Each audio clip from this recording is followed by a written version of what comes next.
Hello guys, and welcome to today's video. In today's video, we'll be covering those all-important settings that you are going to need in Modern Warfare 3 in Season 3 that will help you out in multiplayer, ranked play, Battle Royale, and Rebirth Island, of course, which I know is Battle Royale as well, but it's a little bit different to the normal Battle Royale, but that has come in MW3 Season 3 as well, and I've got those MW3 Season 3 settings for you. First of all, we will be starting with the Xbox Elite Series 2 controller or Xbox Elite Series Core controller, as I am a owner of that, and I do have settings specifically made on the controller for Call of Duty. So if you want to stick around and watch that part, don't worry, that's the part that's coming up next. But if there's anything else you want to go to specifically in the video, feel free to skip around. I will have timestamps in the descriptions. You might even see in the bar across that you can slide along.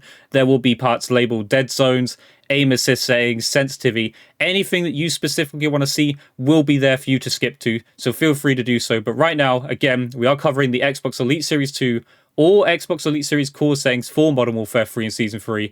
And then about halfway into the video, we will be covering those all-important MW3 Season 3 settings. Let's get into it. Let's talk about the Xbox Elite Series 2 / Elite Series Core. I'm just going to say Elite Series 2, but when I say Elite Series 2, they are the same controller. They do the same thing. It's just the simple thing is one comes without paddles, one does come with paddles. That's the difference between the two. But on this screen, as you can see, there's not much change, okay? This is button mapping. This is a great feature of the controller. You can change any of these buttons, right? You can change A to B, X to Y, whatever you want to do. But you don't need to do that, okay? Keep it all simple, keep it all plain, keep it all default. The only thing that I recommend, of course, is using some paddles. Now, this is a preference thing. I use one paddle and one paddle only. You can use 2 paddles, you can use 3 paddles, you can use 4 paddles. This controller is about being comfortable with the controller. And the only paddle you can see on the screen that I'm actually using, so it does say that I've got B, X, Y, and A all labeled there. The only one that I actually have in is the A button paddle, and it shows a long paddle there, which you get with the controller, of course. It is actually a short paddle there, so I recommend to you guys, play around with this, make sure you're comfortable, and set them to what you need them to do. But me personally, and I think you guys should as well, always have default A paddle. Make sure your first paddle that you are getting assigned and getting used to is the A paddle. It's for jump shotting, it's useful, it's massively beneficial in Call of Duty. Jump shotting has been a thing in Call of Duty for quite a while now. And if you can use more than one paddle as well, whether it be B to slide or X to reload or Y to, weapon swap, then feel free to use those paddles as well if you're comfortable. If not, stick to the 1 paddle, stick to the 2 paddles, or stick to 3 paddles. If you can't get comfortable with 4 paddles, you do not need to use all the paddles, and you don't need to assign them to the spots that they say to assign them. Again, it shows a long paddle there. You don't need to use a long paddle. I use a short paddle, mapped it to A just for jump shot. That's the only thing I change. But again, it's about being comfortable, so try and find out what works best for you. Next up, left stick. This, again, keep it default, keep it the same. You don't need to mess around with the sensitivity curve and that. You can change this to instant if you want to, if you feel like you want to get that benefit of aim assist, because funny enough, secret tip for you guys, movement is more key to aim assist than actual aiming. And I know that's going to sound crazy, but I'll discuss that more in the video when we get to talking about aim assist settings for the actual Modern Warfare 3 itself. But keep this default, keep it the same. You do not need to change this. There is nothing special that you need to do with the left stick. However, let's move on to the next stick, which is the right stick. Secret sauce, okay? If you have got this controller, or have only just got this controller, you should know by now that, and I've said it many times on this channel, true diagonals is the best aim setting when you have this controller, whether it be the Elite Series 2, the Elite Series Core, you name it. Change this to true diagonals and thank me later. I can't describe it how, I don't have a hand cam, unfortunately, but where I'm exactly moving my thumbstick is exactly where that little dot is going. That is my exact movement. It's not calculating anything. It's not based off of anything like this. It is precisely where I am on the controller, which is perfect for aiming. It helps you so much. It is one of the most beneficial things about the controller, and I do believe you can also do this with the Sony PS5 Pro controller. So if you can do that and use true diagonals, then definitely put it on there as well. But definitely use true diagonals and thank me later. You will see a massive benefit.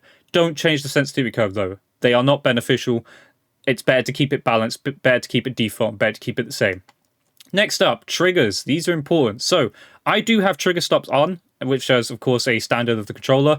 I have the left one on actual full press, so there's no actual, this was on default, so I can fully press this trigger in. However, on the right trigger, you might even be able to hear it from my microphone, I do have the trigger on, fully set. However, to make sure you have an instant press, set both your left trigger and right trigger to 0 to 1. That means once you press the trigger, that is it. As soon as you press it, you are getting a full press. You will fully aim down sight. You will fully, start shooting your weapon as soon as you press the trigger. There's no delay, none of that. You will be instantly hitting the trigger and shooting or aiming, or both at the same time if you need to. So yeah, set them both to 0 to 1.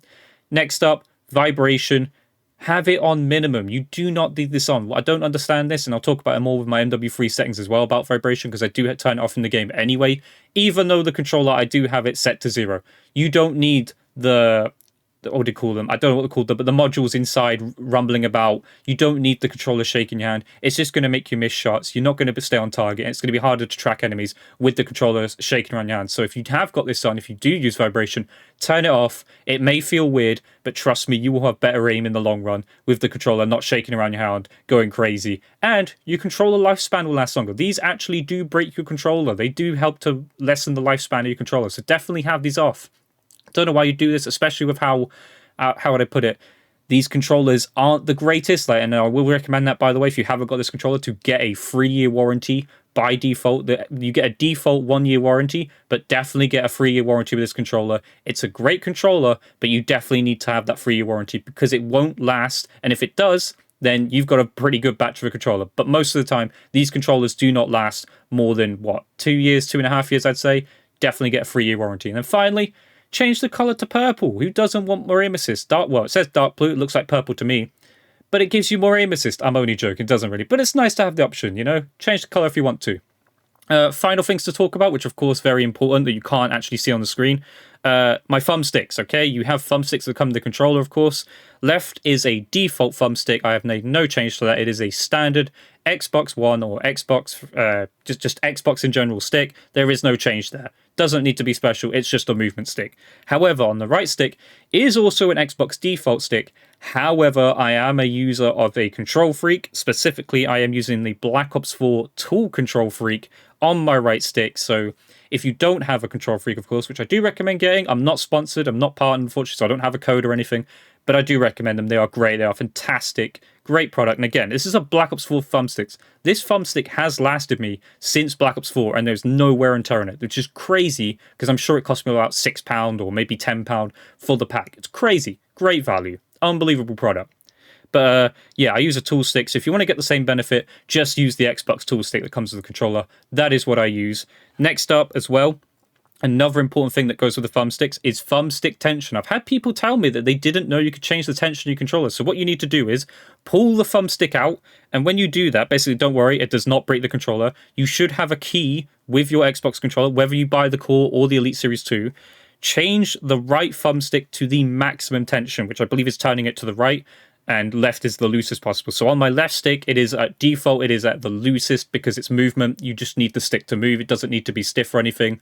Does not need to be precise. However, on the right stick, I have the tension set to max. You want the tension set to max because it makes the stick harder to move, which means your shots are going to be more stiff. You're not going to be shaking around as much. You won't be able to shake around as much because the stick is going to be so stiff that you're going to find it harder to move, which is a good thing because it makes your aim way more precise. Trust me on that. You will definitely want to do that. And that is it. That is everything for the Xbox Elite Series 2 / Xbox Elite Series Core controller settings for Modern Warfare 3. So that would be for Warzone, for rank play, for multiplayer, or for Rebirth Island as well. These settings will massively help. They mainly contribute to aim more than movement, but again, you want to have good aim. The movement and aiming settings, of course, also come from the MW3 settings we're about to cover. But any questions about this segment of the video you want to know about, specific things you want to know about the controller, what to get, what to do, what settings need changing, specific things that you want to know, let me know in the comments. I will happily cover them and answer any questions you have about my settings for Modern Warfare 3 with the Xbox Elite Series 2 or Xbox Elite Series Core controller. But now, we're going to skip ahead and move on to those all-important Modern Warfare 3 Season 3 settings. So I'll catch you guys in a bit. Right, welcome back, or hello to those of you who may have skipped to the all-important Modern Warfare 3 Season 3 settings that we're going to be covering right here for you guys. We did just cover, of course, the Elite Series 2 and Elite Series Core Controller. However, we are now onto the Modern Warfare 3 settings. Again, you may have skipped to this segment or have continued watching the video. So if you are, hello, welcome. But today, this is the part where we cover all the settings. Feel free to skip around if you don't want to hear me talk too much. I am going to talk and kind of give suggestions as well as the settings I use, but I will have it down there again in the red bar where you can skip to dead zones, aim assist, sensitivity, graphic settings, you name it, I'll be covered and it'll be in the bar at the bottom for you guys to skip to. But anyway, let's get into it. Let's start off with, of course, the controller. So, of course, I'm using the controller. So if you're okay for mouse and keyboard, unfortunately, this isn't about mouse and keyboard. Edit button layout. I use tactical. Personally, I like to be able to change stance, so slide, dive and that with the stick. It means I never take my thumb off the thumbstick and I can stay in the, in the battle basically and constantly be able to do, slide canceling, etc. without taking my thumb off the thumbstick. If I had it on B, of course, I'd be taking, my thumb off to, press B. I do have, of course, paddles and that, but I do prefer it on the thumbstick. It's a lot better. I like aiming and sliding at the same time. And I think you guys should too. If not, that's perfectly okay. But I do believe tactical is the absolute best. And being able to melee isn't the most important thing in the world in this game, but it is still there if you need it. So yeah, definitely change to tackle. That's what you want to use. Bumper King, I do not have on. I have that off as well. Stick layout preset, keep that default. Controller vibration, have this off. You do not need the controller vibrating in your hands. You don't want it shaking around. It's just going to make you miss shots. It's as simple as that. So have this off. Do not turn it on. Next up, dead zone input. So we'll start with the left stick. I have it on min 2, okay? Now, the reason for this, I've got a pretty decently, new controller. It hasn't got stick drift. You, of course, have this thing here that tells you whether you have stick drift or not. You can test it. I don't have much stick drift if at all, so I've got this set to 2 because it's movement. Movement's not actually that important, and even if you get a little bit of stick drift movement, that's not actually a bad thing because, again, secret sauce here for guys and secret tip for you, if you already didn't know, movement is the key to aim assist because the more you move is the more the aim assist kicks in. That's where you get the rotational aim assist. It's aim assist that's really strong and sticky and makes it so you basically can't miss once you get on target. So yeah, you definitely want your movement to be able to be as reactive as possible. So whatever you can set this to, as long as there's no stick drift, or if there's stick drift, doesn't really matter too much, but I have it set to 2. Next up, right stick. This is important. You don't want too much stick drift. If you do get stick drift, you need to move this up. However, I could probably set this to 2, but I know at some point my controller will develop a little bit more stick drift. Not serious stick drift, but every controller does it, unless they have these specific sticks. Can't remember what the sticks are called, but certain sticks that don't actually get stick drift. But unfortunately, the Xbox Elite controllers do, and normal Xbox controllers and PlayStation controllers all develop stick drift at some point. It depends how serious it gets. But I set it to 5. Again, I could set it to 2. But at some point, it's going to get more and more, and it's going to throw your aim off. So I have it set to 5, so I'm always used to the feeling of what the dead zone feels like with it being at 5. Keep these bits to 99 as well. You do not need to change them. And the left trigger and right trigger, have these to 0 so that your trigger, as soon as you press it, is happening. That is it, and it will just instantly hit for you.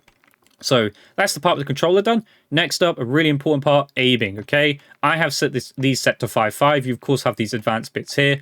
I just kept it default, kept it the same, set it to 5.5.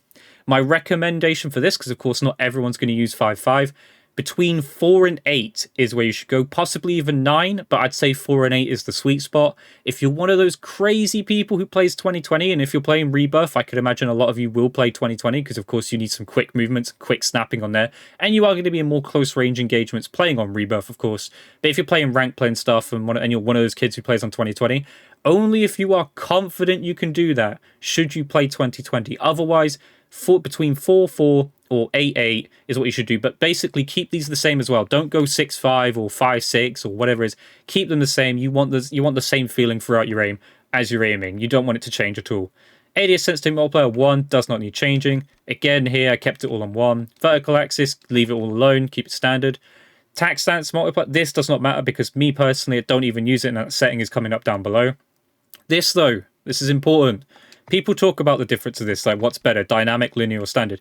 You can use all 3, okay? It is possible to use all 3. However, I use dynamic, and the reason for that is because with the aim response curve slope scale, you want to set this between 0.60 and 0.70. Trust me, this is a setting that many people are not talking about and is not getting the light of day.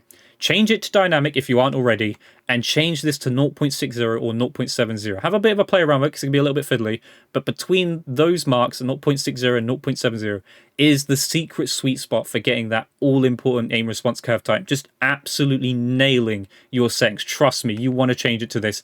This will give you the ideal and best, basically aim settings that you need in order to hit your targets. Multiplayer focus 1. Transition timing instant. Of course, you want aim assist to take over instantly. Custom sensitivity zoom. You can change these for snipers. It is pretty good for snipers. I personally don't snipe that much, and plus my sensitivity is pretty set up for sniping anyway. I can snipe quite easily in quick scope and stuff like that with my settings. Target aim assist, you want this on. Do not have this off. Aim assist type. This is an important one again. Do not use the middle two. If for whatever reason you are, take them off now. You lose out on that rotational aim assist that you want. So you either want default or Black Ops. Now, I'll talk about this because this is quite important. I discovered this not recently, but quite a while ago. The difference between the two is default has a bigger aim assist circle. So you get there's a bigger range for aim assist. But it is not as strong as Black Ops, which has a smaller aim assist, right? So there's a smaller aim assist bubble around the character.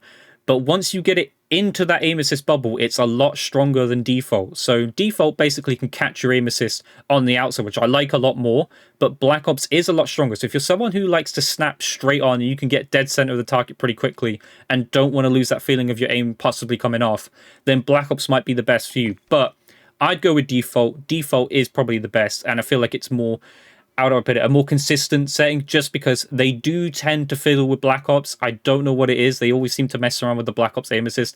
It always seems to get changed, but default is always the same. It has the same feeling, so I go with default. And finally, 3rd, this doesn't really matter. Keep it on assist. This one. So I'm going to talk about this more for Rebirth and rank play because it's a little bit different to main multiplayer. I basically main multiplayer, but I do play rank play here or there. I have automatic sprint off. I do not like this on. I don't like the feeling of it. It just doesn't suit me. However, I know a lot of people will use automatic tac sprint, and I can understand why, because of slide cancelling, movement. It is a lot quicker. It is a lot more responsive than, normal sprinting. So if you are someone who plays Rebirth or rank play, I can imagine having this on. I know it's GA'd as well by pros to, use automatic tac sprint, but most of you guys watching this video are probably not pros, all right? I'm not trying to be insulting or anything.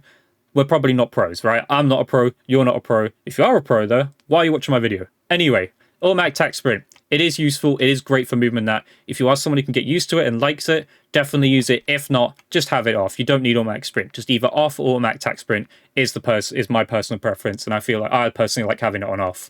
I have it set to toggle, auto move forward and off, single tap run. The reason you want to use this instead of double tap, this is not only going to be a lot easier to hit the sprint quicker and be able to tac sprint instantly, it will also save the lifespan of your controller. If you're having to double tap to do your tactical sprint, it's going to ruin your controller. You're going to be bashing in your thumbstick over and over again, and you're going to develop yourself stick drift. You're going to cause your controller issues, and you're just going to break your controller quicker. This will save your controller, and not only that, it's just a much better setting overall. So I don't even know why double tap is there. That setting needs removing. Do not use it.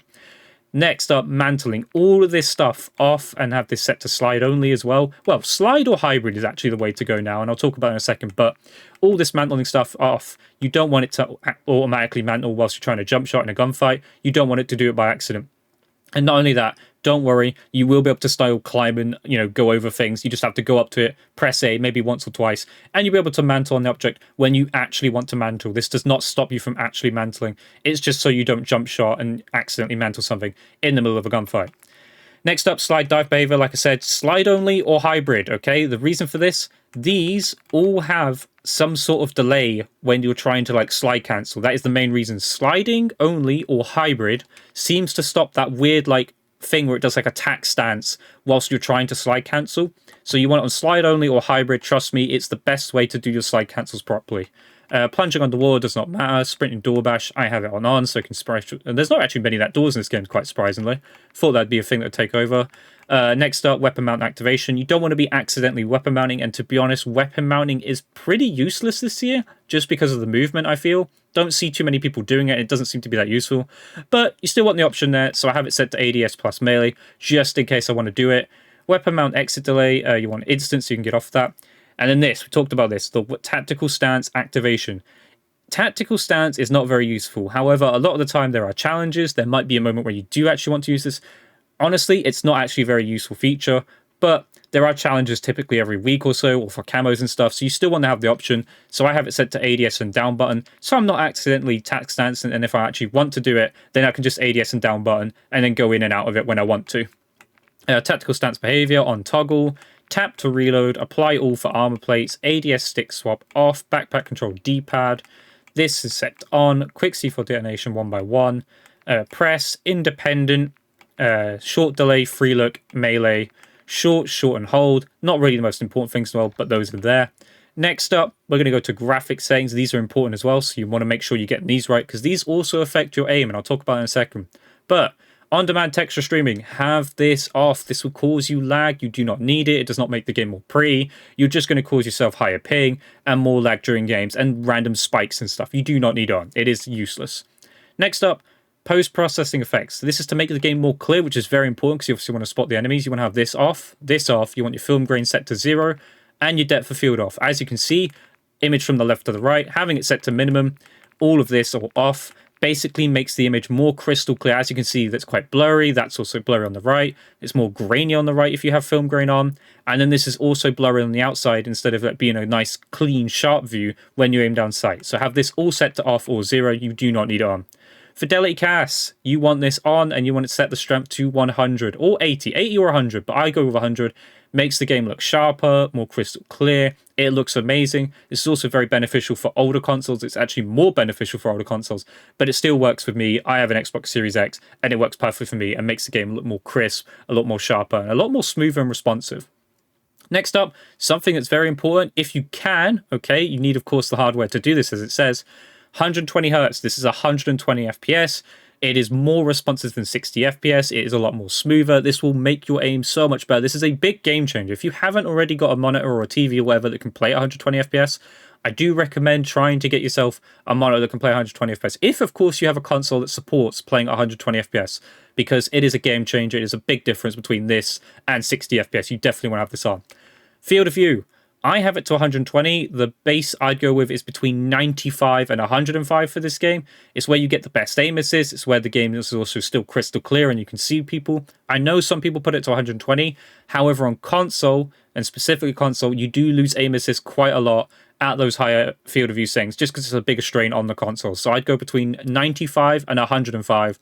And then the secret sauce as well, change your weapon field of view to wide. It is a lot better. You have a lot less visual recoil, which is very important. It makes the gun feel like it has less recoil. It still has the same recoil, it does not remove the recoil from the gun, but visually you have less recoil, which makes it a lot easier to aim with. So definitely have it set to, for me, again, 102 and wide, but between 95 and 105 is fine. But make sure you set it to wide as well. You definitely want to have that. This doesn't matter, but this does though. Camera movement. Now, I've got the third person set to 50. It doesn't really actually matter. But you do want this on the least amount just because this means less camera shaking whilst you're trying to aim. Again, we're talking about aiming here. We're talking about keeping your aim on target. If you've got your camera shaking whilst you're aiming and shooting, it's not going to be beneficial. You definitely want this on the least amount, so set it to 50%. Personal preference, I have inverted flashbang on, so it means the screen goes black instead of white, because if it goes white, if I'm playing in the dark, I get flashbanged in real life, okay? I can't see anything. But yeah, instead, I personally have this on. None of these really matter. And then brightness, I can tell you that I go on 47. Between 45 and 50 is what you need. But this is all dependent on your monitor and your TV, which I, of course, can't give settings for because I don't know what brightness settings you guys are using specifically for each monitor, TV, you name it. And safe error. This is important though. Set it to minimum. The reason for that, everything on your screen comes closer to the middle. That's your mini map, your actual gun, everything. It's all smaller and like in the middle. So you, instead of, you know, moving your head, tilting it all the way up to the left, and then taking your focus away from the middle of the screen, you can actually look at the mini map in the center of the screen and not have to miss anything going across the screen or, you know, people coming like shooting at you and stuff. You won't miss any of that whilst also looking at the minimap. You'll be able to keep it and just be able to look around without losing focus on the actual gunfight that you're in. Next up, audio. Not too important, just because most people are using dead silence in this game. You rarely get to hear people anymore because dead silence is quite a crutch perk in this game. But if you want some sound settings, I've got this set to 100, 0, 30, 100, 0, and 100. This is, of course, also going to depend on the headset you're using and stuff, which I can't, of course, give specific settings for each headset that you guys may or may not have. Voice chat on does not matter, does not matter. Proximity chat, you want it on because you want to hear the person raging when you use these beastly settings on people, of course. Open mic sensitivity does not matter. Default does not matter. Tinnitus sound, this is going to make your ears last longer, I guess. It's more useful. And hit marker sound effects. I went Modern Warfare. I don't know, it doesn't really do much to be fair. And then finally, interface. This is a little bit important as well, so not really any of this stuff. Color customization, you can change this, of course, to, you know, the flags that you want to make it a lot more clearer. But the part that's actually important is color fill, okay? I use color fill 2, set it to both, and set it to 100 and 100. This make the game look more colorful. And you can see from my videos of my gameplays how colorful the maps look, how colorful the game looks. You can spot people very easily. That's the reason I do it. So color fill 2, set it to both, and set it to 100, 100. You'll have nice crystal clear image and be able to see people very clearly. And again, you can change this if you want to. These are the colors I'm using, if you want to use those colors, of course. Minimap shape should not be changed, should be on square. As you can see, you get a larger minimap. Why would you put it on circle? You do not need it. Minimap rotation, have it on so I can, you know, see the way I'm going. Compass does not matter, have it off. Crosshairs, you should definitely have on. And have the center dot on. This helps with getting your aim on center target without like missing, you know, where people are and stuff. And it just helps you. It helps you a lot. Trust me, the center dot is very beneficial when you use it. This stuff on, full name on, fade after 10 seconds. And then so you can check your ping and that, of course, in the games. Have your server and latency on, and have your packet loss on as well. So you can know whether you're lagging or not. And that is it. That is all the settings for Modern Warfare 3 Season 3. As you can see, brand new season. I'm going to get grinding with my settings, of course, but you guys should be using too, whether it be the Elite Series core controller settings or Xbox Elite Series 2 settings, and also these Modern Warfare 3 settings if you've only come for the Modern Warfare 3 settings as well. But I hope you guys enjoyed today's video. Leave any comments down below that you want, you know, about today's video, like certain settings, certain things that you don't think are very clear. Anything you want to know, let me know down below in the comments. I'll happily answer them. But not only that, I know we've got a quite helpful community here. There are people who will also help respond to your comments and help you out with any sort of questions that you may or may not have. But I hope you guys enjoyed today's video. If you did, leave a comment, leave a like, subscribe, notifications on. I'll catch you guys in the next video. Goodbye.